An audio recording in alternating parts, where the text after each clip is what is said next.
Fargo, the new virtual assistant from Wells Fargo, makes banking faster and easier. Like this. Fargo, what's my checking account routing number? And this. Fargo, turn off my debit card. And this. Fargo, what did I spend on groceries last month? And that's just the beginning. Do you, Fargo? You can. In the Wells Fargo mobile app. Learn more at wellsfargo.com/getfargo. Terms and conditions apply. Your mobile carrier's availability and message and data rates may apply. Wells Fargo Bank, N.A., member FDIC. Freedom is all about choices, and while there is only one Jeep brand, you have the freedom to choose from an epic lineup of Jeep brand vehicles. Hit the trails with the versatile classic, the Jeep Gladiator, or experience the wild in style with the sophistication and comfort of the Jeep Grand Cherokee or Jeep Grand Cherokee 4xE. Looking for a more immersive experience? Let nature come to you in the open-air Jeep Wrangler or Jeep Wrangler 4xE, America's best-selling plug-in hybrid. Whatever you choose, adventure is just one drive away. Visit Jeep.com for details. Based on 2022 CYQ4 sales, JD Power retail sales data. Jeep is a registered trademark.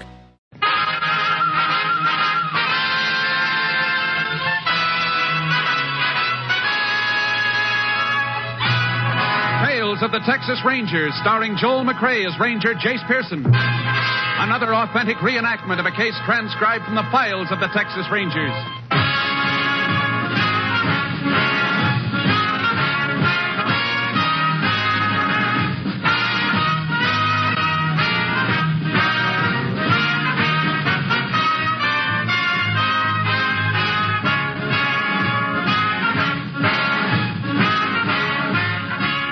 Names, dates, and places in the following story are fictitious for obvious reasons. The events themselves are a matter of record.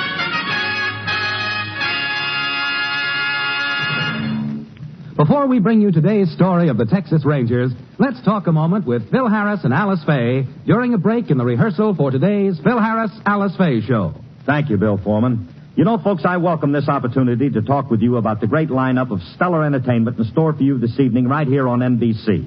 Right after Tales of the Texas Rangers, Tallulah Bankhead will bring you all of her darling guest stars on the big show. And I know that she has some of your favorite entertainers with her today, and I hope you'll listen to the big show. And then, right after Tallulah and her guests, it's time for my show. The show... Our show. You could be right. Our show, the Phil Harris, Alice Faye show with Frankie Remley, Brother William, Julius Abruzio, and little Alice and Phyllis. And don't forget the Theater Guild on the air, Phil. That's right. Immediately following our show, you'll hear your favorite stars of Hollywood and Broadway in great plays on Theater Guild on the air. So we hope you'll stay tuned right here to NBC. Thank you, Phil Harris and Alice Faye. And now, here's today's adventure of the Tales of the Texas Rangers.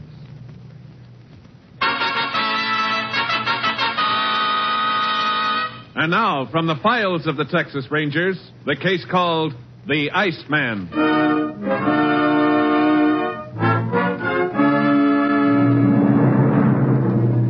It is 3 a.m. on September 17th, 1948. In a farmhouse 9 miles north of Raynor, Texas, Helen Dreyer wakes from a sound sleep, raises herself on her elbow, and listens for a moment. Then she leans across and taps her husband urgently on the shoulder. Wake up. All right, I'll get up. What's the matter? Somebody downstairs. I don't hear nothing. Listen, in the kitchen. Yeah, I hear it now. I'm going down there. No. I can't let him You go. get hurt. Honey, please call the sheriff. Don't take any chances, please. Oh, well, maybe you're right. Where the dickens is that phone? Oh, here it is. Operator, get me the sheriff, quick.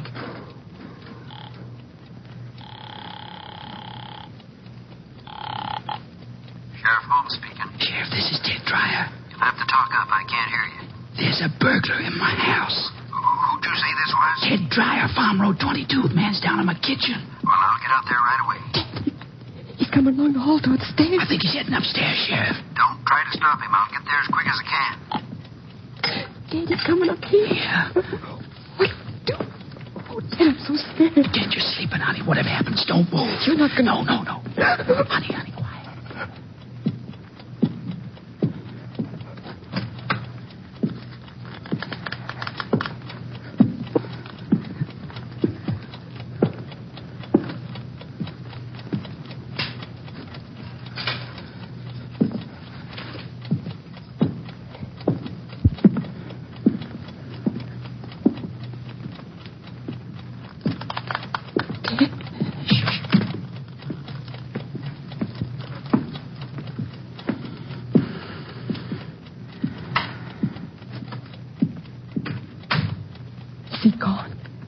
Yeah, honey. He's gone. Did you see what it looked like? No. It was too dark.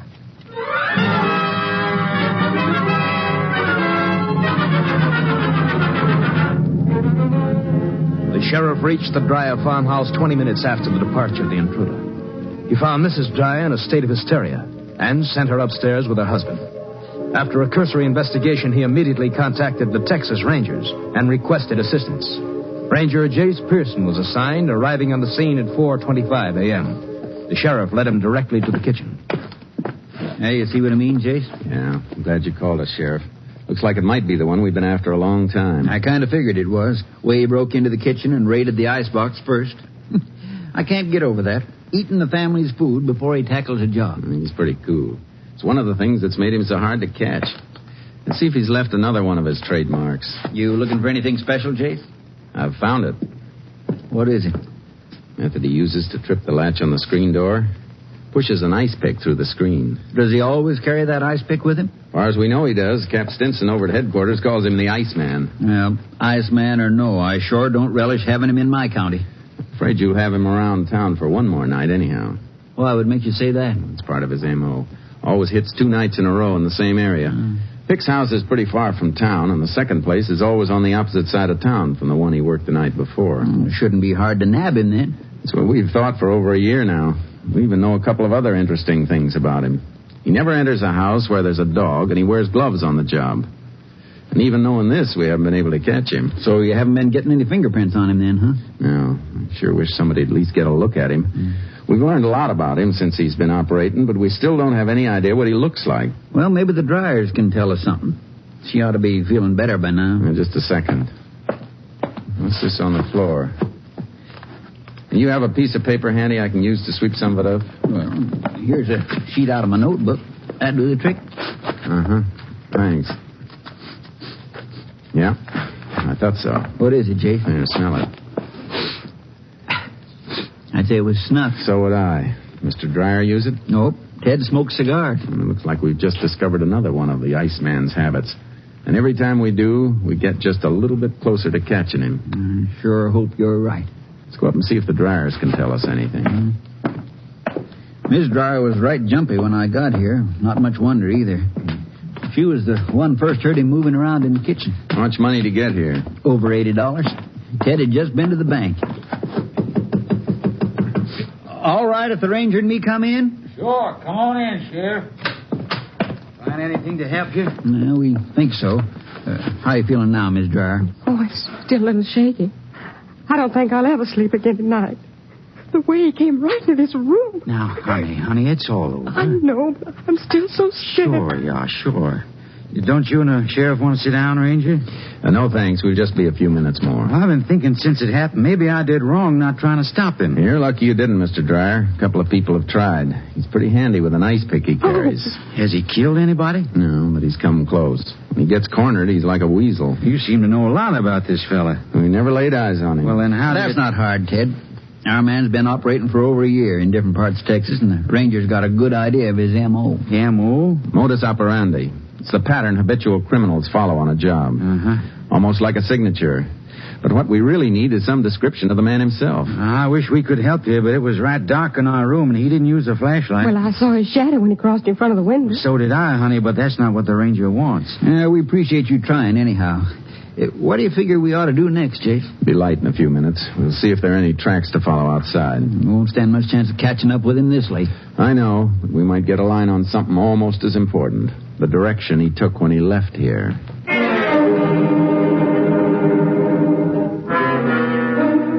As soon as it was light enough for trailing, we went outside. Back of the house, we found a spot where the thief had rested on the ground prior to the burglary. Near the front door, we discovered tracks leading southeast across the fields. I unloaded charcoal from the trailer, and the sheriff borrowed a horse from Mr. Dreyer. Tracks were easy to follow. After about 3 miles, we pulled up. Ooh, charcoal. Oh, boy. Yeah.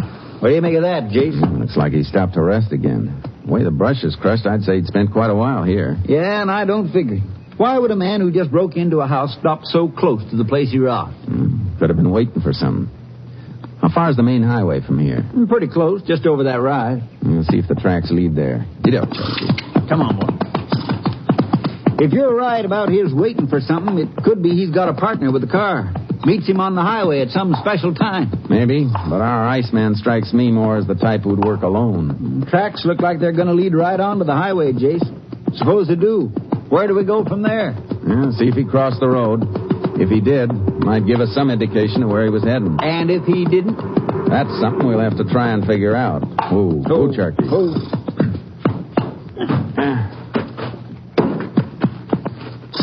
Yeah, the tracks stop at the highway, all right. Uh-huh. Take a look over here. Well, Jace, it's a snuff box. Looks like it's been run over by a car. Uh-huh, or something heavier. Sheriff, we just might have the answer to one of the biggest problems about our man. What's that? Transportation. How he gets back into town after a job. I don't follow you, Jace. Come on back here. Yeah, these marks in the gravel. Yeah? What do they look like to you? Well, they could be tire marks. From dual wheels. Double spurt of gravel where they started off. And up there where the snuff box was, you can see where the front wheels turned. You figure he might have been picked up by a truck? It's a little too long for a truck. Could have been one of those big trailer jobs. Yeah, then the rear wheels wouldn't have traction. No, I got a hunch it was a bus that picked our friend up.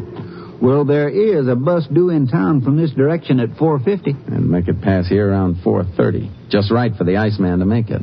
You mean he might plan his jobs around bus schedules? It's possible.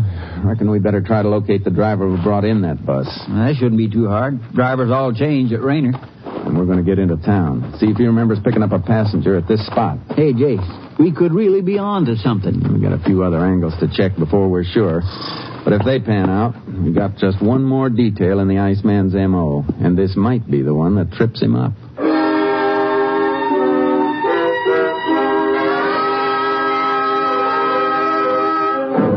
We reached the Continental Trailways bus depot at 8 that morning and located the driver who had brought in the 4:50 bus.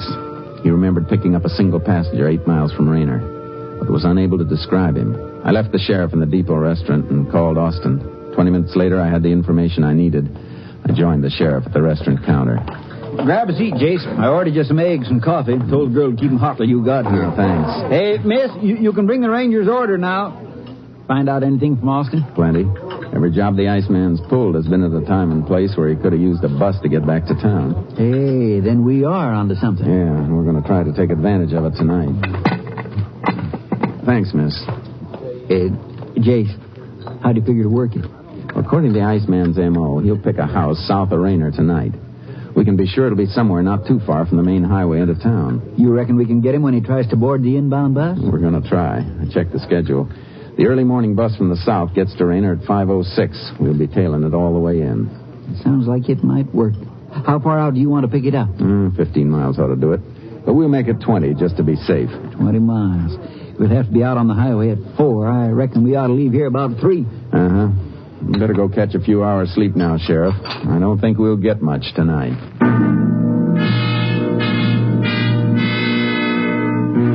At 3 the next morning, the sheriff and I drove south on the highway out of Raynor. It was still dark when we picked up the inbound bus at 4:17 a.m. We tailed it for 5 miles without seeing anyone. 10 miles from town and still no results. At the 7-mile mark, the sheriff leaned forward in his seat.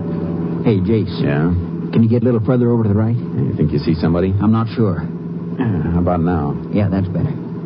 Yeah, up at the top of the next hill. The bus headlights just caught him standing at the side of the road there. Hold on, Sheriff. We're going around the bus. Then we're going to roll. You see him now? Yeah. Stay on your toes in case he makes a break when we stop. Right, Jace. If you get close to him, watch out for that ice pick. I'll try not to get that close. Get ready. Well, can you beat that? A woman. I ought to kick myself. She had me fooled, too. There ought to be some kind of law against women wearing slacks. Reckon she works in the aircraft plant. Now we'll let the bus pass us again. He might still be between here and town. What do we do if we don't spot him? Turn around, come out again. There's another bus due at 9:03. We'll pick it up at the same place and tail it. He's got to be around here somewhere, and we're going to find him.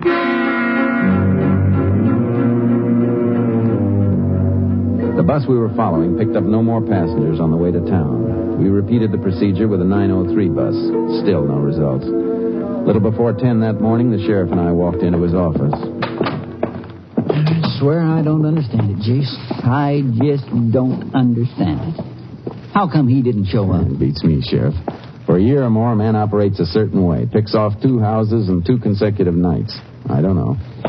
Maybe I was all wrong about that bus routine. No, I don't think so. Once you figure his pattern, it's laid out too clear.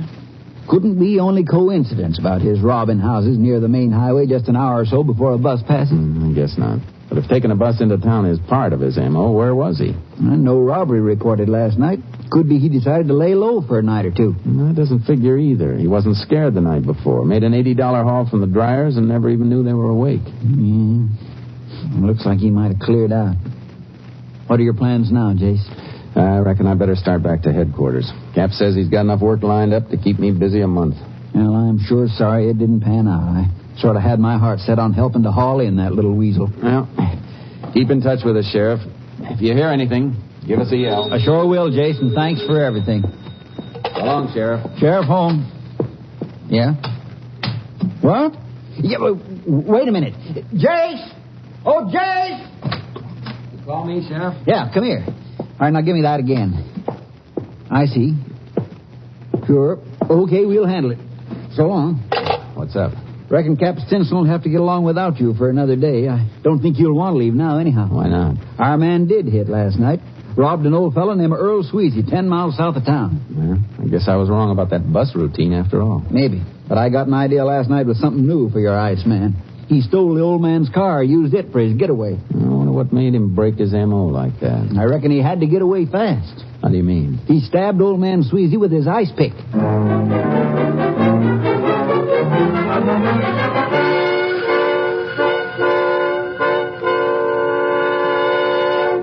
In just a moment, we will continue with Tales of the Texas Rangers, starring Joel McCrea as Ranger Jace Pearson. Have you ever stood on a western plain and watched the black funnel-like cloud of a tornado sweep across the countryside? Have you ever seen the destruction left in its wake? Whenever and wherever disaster strikes, your Red Cross must be prepared to care for the injured, the homeless, the destitute. Following the sweep of a tornado, the raging waters of a flood, the blow of a hurricane, the need for help is immediate and urgent. If you are there on the scene, you will certainly do all you can to help. But even if you are hundreds of miles away, you can still answer the call of the victims through your Red Cross. For you, all of us are the Red Cross. Our Red Cross sets up shelters for the homeless, provides food and clothing and medical care.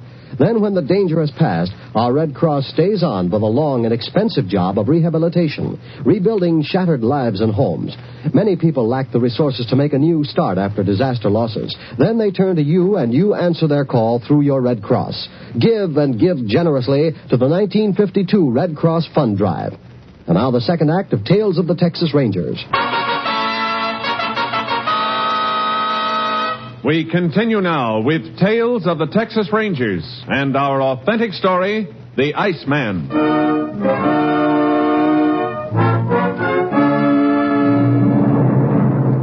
We left immediately for Earl Sweezy's farmhouse. On the way, the sheriff told me as much of the story as he'd heard over the phone. The old man had surprised the intruder and struggled with him before he was stabbed twice in the shoulder. When we pulled up to the house, the doctor was just leaving. He informed us that Mr. Sweezy was not badly hurt and was waiting for us. Well, Sheriff, come in. You too, Ranger. Thanks, Mr. Sweezy. Hey, Earl, you shouldn't be walking around with that bad shoulder. Now, Sheriff, don't you be talking like that, Doctor. Telling me to stay in bed. I'd be bored to death staying in bed. The doc said you did lose some blood. And I've got a lot more. Takes more than an ice pick to be letting all the blood out of old Earl Sweezy. We'd like to ask you a few questions about what happened last night. And I expect you'll be wanting to hear the whole thing just the way it occurred. Now, come into the kitchen with me. I want to show you just the way things was when I surprised this we can stay right here for now, Mr. Sweezy. I think you'd be more comfortable. Now, don't be spoiling the excitement for me, Ranger. I've been looking forward to telling you about this ever since you let me know you was on your way out. Will you be coming with me? You fought with the burglar in the kitchen? That I did. I was up in my bed, sleeping sound as you please, when I heard the rattling and shuffling down here. What time was this, Mr. Sweezy? Now, I wouldn't be knowing exactly, Ranger, but I had a feeling it was sometime after, 3 or 4 o'clock. Here we are. Now, I've left everything the way it was, except that I've cleaned up the little bit of blood there was on the floor there. Hey, you put up quite a fight at that, didn't you, Earl? I'm proud to say I did. And if it hadn't been for that ice pick he was so fond of wielding, it'd have been a different story altogether. What happened after you heard him down here, Mr. Sweezy? Yes, well, I come down the stairs easy like. And when I got to the kitchen door, what do you suppose I seen this fella doing? He was probably eating. Somebody already told you about it. No, Mr. Sweezy. That's the way this man operates. Breaks into a house, eats, and then takes whatever money he can find. Is that so now? Well, I'll be quick about telling you the rest, stranger. I could just make out this fella sitting at the table eating. I give a good run and a jump, and before you know it, we was fighting like two wild cats, and then he put this ice pick in my shoulder. Next thing I remember, I come to, and it was bright daylight. I got up and I made it over to Hank Lauer's farm. Don't you have a phone here, Earl? Never felt the need of one till now, Sheriff. Did you get a look at the man while you were fighting? Well, now, Ranger, that's hard to say. I seen him and I didn't, what with this being so dark and all. Well, could you describe him? Well, the most I could say is about the size of him. He was about my height and quick. Oh, he was quick as a scared rat. Oh, there's something else I forgot. What's that, Mr. Sweezy? The eyes of him, the eyes. I expect that was the only part of his face I really seen. Mean eyes. Looked at you the way a bobcat does when you get him cornered. You think you'd be able to identify him if you saw him? As I said, I seen him and I didn't. But I'm thinking I could identify him. We heard in town he stole your car. Is that true? It is, and I'm glad you asked me, Ranger. I was almost forgetting to give you the license number here. I got it right out for you. Thanks. Well, that'll be all for now, and you better take it easy for a while with that shoulder. Oh, don't be worrying about me. I'll be ready whenever you need me again. I hope that'll be soon, Mr. Sweezy.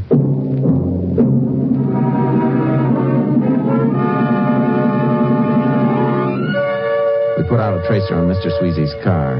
Around noon of the third day, the car was found covered with brush off a small dirt road near Route 190. We were checking the area when I received a radio call. KTXA to Unit 10. Unit 10 to KTXA. Go ahead, KTXA. Iceman has been located through a standard MO check in town of Delaney. Reported breaking and entering during early hours this morning. Delaney, that's 50 miles north of here. 10-4. Does KTXA know exact location of crime with reference to center of Delaney? House belongs to a Brian Edwards. Location 12 miles east of town. 10-4. This unit will proceed immediately to Delaney. Unit 10, clear. 10-4. KTXA Austin. He's already hit east of town. Should be west for his second strike.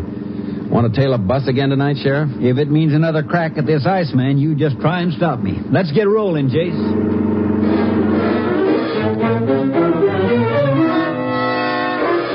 In Delaney, we checked the bus schedules and learned there was a Continental Trailways local inbound from the west at 4:57. By 4, we'd intercepted the bus and started tailing it toward town. At 4:25, we spotted a man standing at the side of the road a quarter mile ahead of the bus. We passed the bus and pulled up 10 yards from the man, keeping him in our headlights.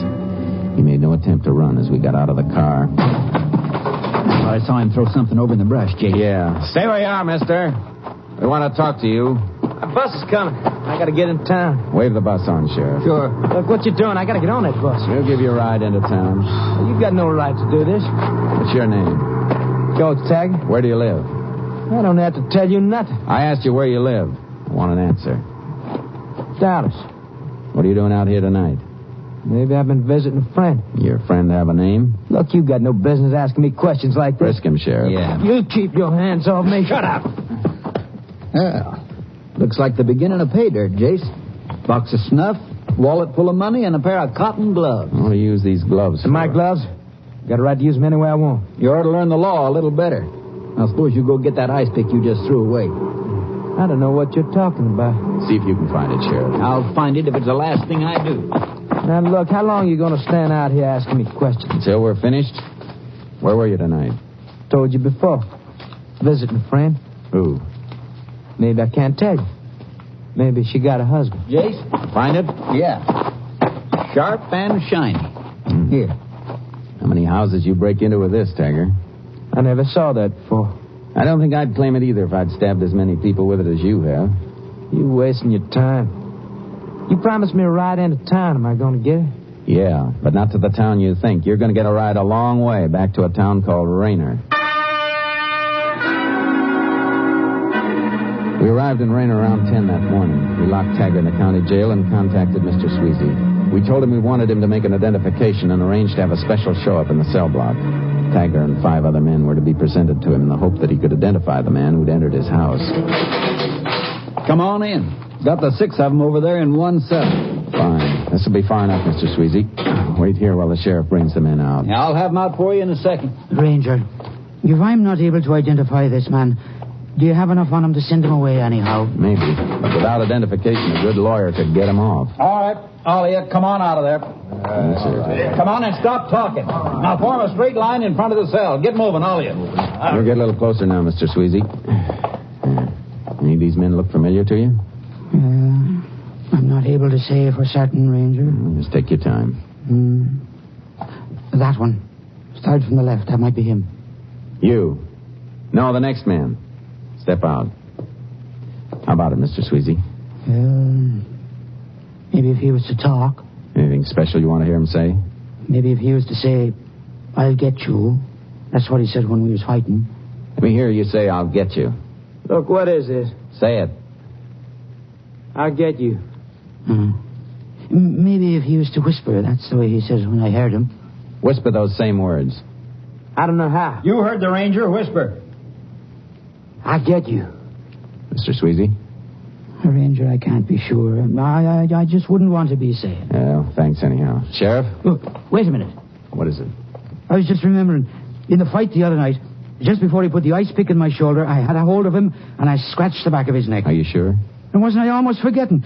If that's the man, he'll have the mark of my fingernails across the scruff of his neck. All right, you. Turn around. Look, what you trying to do? Turn around. You can't make me do nothing I don't want to do. Ranger, it is him. That look he got in his eyes just then. I'd know them eyes any place. It's him for sure. What, you dirty Jason! I'll kill him! Come on. Just get out of here! Let's get back in that cell. I said in the cell. You can't put me in it! I lock it, Sheriff. Yeah. I get out! Get out of here! Rat it all you want, Taggart. It's going to take more than an ice pick to get through that door.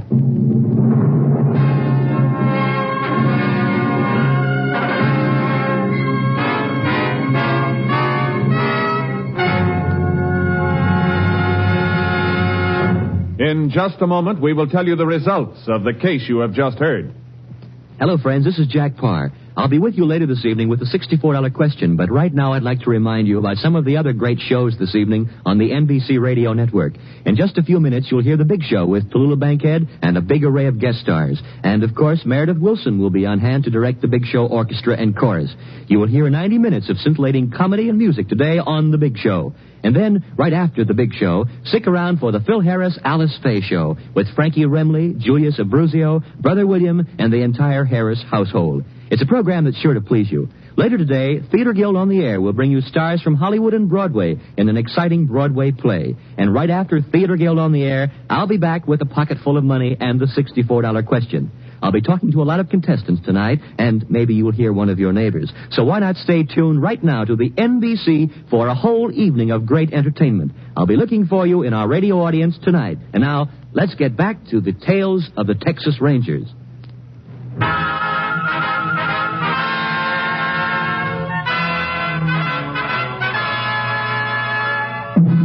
And now, here are the results of the case you have just heard.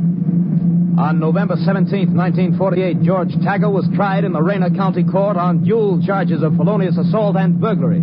He was convicted and sentenced to 23 years in Huntsville Penitentiary.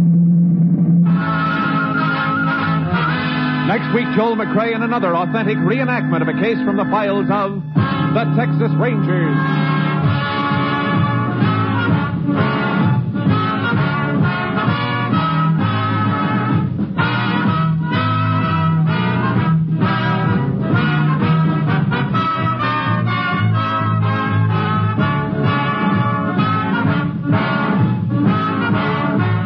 Joel McCrea will soon be seen in San Francisco Story, a Warner Brothers release. The cast included Tony Barrett, Lillian Bayef, Whitfield Connor, and Parley Bear. Technical advisor was Captain M.T. Lone Wolf Gonzalez of the Texas Rangers. This story was transcribed and adapted by Charles E. Israel, and the program is produced and directed by Stacy Keach. Hal Gibney speaking.